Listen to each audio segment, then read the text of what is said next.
It's Chuck. We're back with Milton Daily Homes, the big Monday weekend roundup, and we have 12 listings. Usually we're talking about 18, 20 listings off the weekend, and today we got 12. So everyone was probably chilled out. It was kind of a long weekend. The kids were out of school, not a lot of housing activity, perfectly normal. So the first one up is 209 Schreier. It's 274.9, and I remember this one being listed before not that long ago, so they could have canceled, relisted.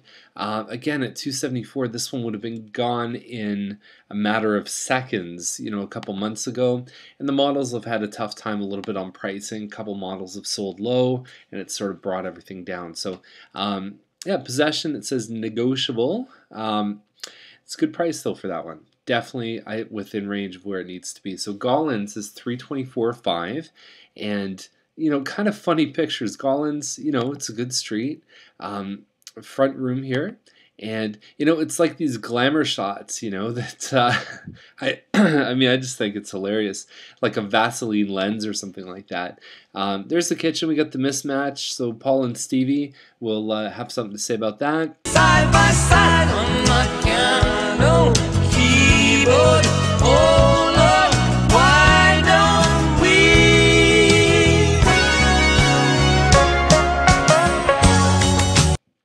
And the fridge, take some stuff off the fridge, makes a big difference here. So you've got that main family room, then you have the kitchen here, and upstairs the bedrooms are all good size, and there is a finished basement downstairs too at 324.5, looking pretty good. Laminate floors on that main level. McEastern Path is one of the 2-car garage in the back homes. Now I have to confess, I'm a little bit hard on these homes. Strictly because I'm a big fan of having a yard. I was in one on the weekend, had a client who bought one maybe a month and a half ago, and I gotta say, it had a good feeling in it. This one here looks good too. You walk in the front door, that is sort of a main floor. Then you go up to the second level, and this is one side. You got a small balcony, and then on the back you've got the bigger balcony there. The green apples, way to go, guys. I was impressed by that.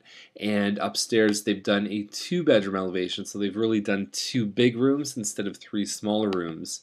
And there's basically your backyard, and below that is the double garage, just like you can see across the street. So yeah, there you go there. So 334.9, I think it's a good deal. McEastern is a good street too. So yeah, they're doing very well. October 27th is the closing they're looking for. Cartmere Way 339. And so this one, I believe, is the same model that we profiled on Gollins at 324.9, 15,000 more. Okay, so you've got that main room here. Then you have the kitchen. And obviously the pictures don't do it as much justice. That's the basement.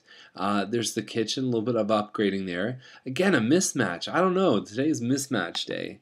And there's another shot of the kitchen there. No shots of the bedrooms upstairs. So it'd be nice if they sort of mixed things in, maybe had the basement right towards the end so you knew it was the basement photo.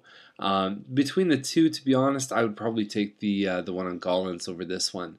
Now, Lamont Crescent is at 344. It's a 3-story home, but it does have a bit of a backyard here. So Lamont is this street right here, and Thompson Road. You've got Derry. So the live-work townhomes, this one fronts on the south side. So you can see it's right around here, and you would back onto that brand new development. They're still building, so it'd still be noisy for a little while. There is the inside of the house. That's the second level, I believe. And kitchen's kind of plain, but it's a good size. And, nothing jumps out here, but I think the layout works for some people. It's nice that you've got a finished walkout basement in this one. There's lots of space. 344 might seem a little bit high for this time of season. Maybe, a couple months ago that could have been within line. I know a couple of them sold in 340s. Might be a little tricky to get, especially without the hardwood, stuff like that. Bar Crescent is at $399. It's a Shady Glen, and it's the old Shady Glen, the 3-bedroom model. The complaint on that is the master closet could be a little bit small, but you got hardwood floors here. I haven't seen these in the 3s in a while. And there's the kitchen, nice looking kitchen, well done. California shutters in this home. They've done the nice extended area here with the extra window. Looks really, really good. So Ensuite's a little bit tight too, but it's not that bad. Rooms are good size. You have second floor laundry upstairs and a nice backyard too. So at $399, Bar's a great street too. It's right by the Hawthorne Village Public School, and I'm liking that one. I really do. Now Giddings, not such a big fan of. $399, and it's a semi-detached. It looks like it may just be linked by the garage, but you've got that big open room in the front. Then you have kitchen, and that's it. And then 3 bedrooms. Obviously, it's more than 0 washrooms. It's an interboard transfer, so sometimes when those things happen, the fields don't line up just right. So soaker tub upstairs. But yeah, I don't know. Like, it's just, to me, you're not getting much more than you get in Gollins or anything like, I mean, in way less price ranges here. It's a semi, granted, but I do think that this one is kind of overpriced. 1725 square feet. Newell, 417.9, 3-bedroom, 3 washrooms. September 24th is their magic day, and it's a detached home. Has a finished basement. It's under 2,000 square feet. Doesn't give the exact square footage, but yeah, I like the fact that the rec room's an 18 by 18 room. There's pot lights. Now, when you look in the description here, so it's all brick. That's really nice. Corner house, lots of lights. You've got pot lights. You've got oak hardwood floors. You got the dark hardwood floors, it also says. So hardwood stairs down to the basement. Those are all upgrades, like the exterior pot lights. Those are all things that you don't have to have. But someone's obviously put a lot of care into this one, and it'll be good to see the pictures. And I think that this one could justify something well into that range. Now Irving has been relisted, 428.9. This one also has a finished basement, and also a very nice home. So I think you can expect more of this in the Newell one. And there's the kitchen. I don't know, that looks like sort of a steel backsplash or something like that. Yeah, no hardwood floors in the living dining. Downstairs, great entertainment unit in the gym. So that's really what justifies the price on this one here. You know, might be a little bit aggressive. July 26th closing, that's a close date. So if you're able to move fast, these guys will probably be pretty motivated if that date is important to them.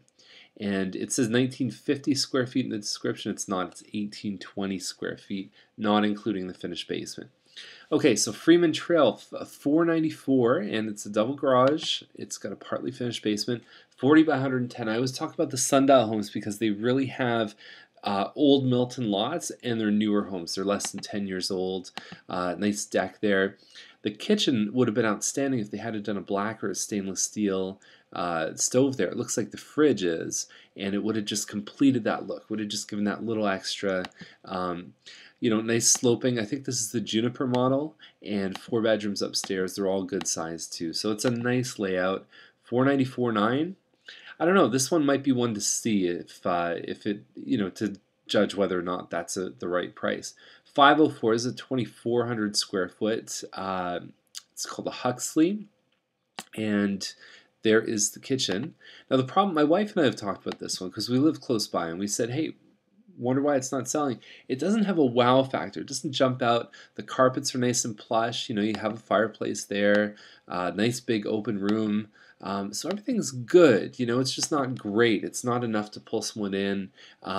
Trees in the back, like it's a good piece of land. It's on a nice property. It's just down the street from a park, and there's some really good stuff. So I think this one is, you know, it's priced well. I think, you know, it's been on the market for a little while, and it's maybe just getting a little bit stale. I think people are saying, what's wrong with it? When there's really nothing wrong. If you went in, put some hardwood in, it would be fantastic. And so McEwen is the last one, and it's 509, and it's a 2,400 square foot home, competing well with the other one. Now the difference is the one on Hearst has a 52-foot lot. It's a big piece of land, and this one is on a 36-foot lot, so it's much more compressed, much smaller yard, but it is newer, so there are some advantages there too. And same thing, sort of plain inside, but you know, between the two, it's a very interesting battle. Do you go newer, or do you go a little bit more mature with a bigger lot, more stable area? McEwen's good too. It's close to some good schools. So anyways, that's our list for today, and join us tomorrow for another episode of Milton Daily Homes. Okay, see you then. Bye.